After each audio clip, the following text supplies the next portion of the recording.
أقل واجب، دعنا نقول أن هذا أقل واجب، خاصة وأن سيدي علي يعتبر من القامات الكبرى في الوطن العربي اليوم، بعد الدراسات وبعد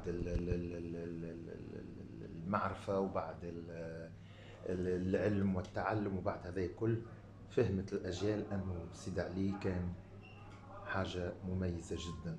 أنا ما حضرت كان الليلة للأسف لأسباب خاصة، ولكن اللي بلغني من طرف الزملاء أنه التنظيم الحمد لله كان محكم، وأنه إدارة المهرجان تجاوزت المراحل القديمة بكل ما فيها من أخطاء وبارك الله فيهم يعني.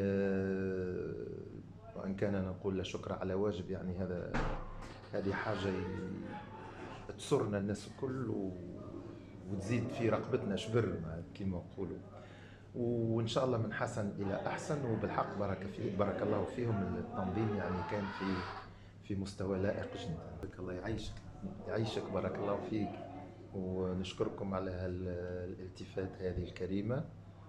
وأنا غالبا ما قلت أنه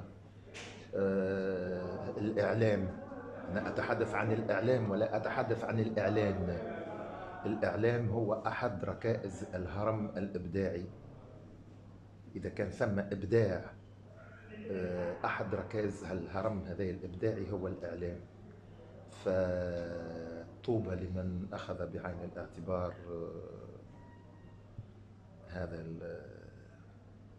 هذا التوجه، وهنيئا له، وهنيئا له.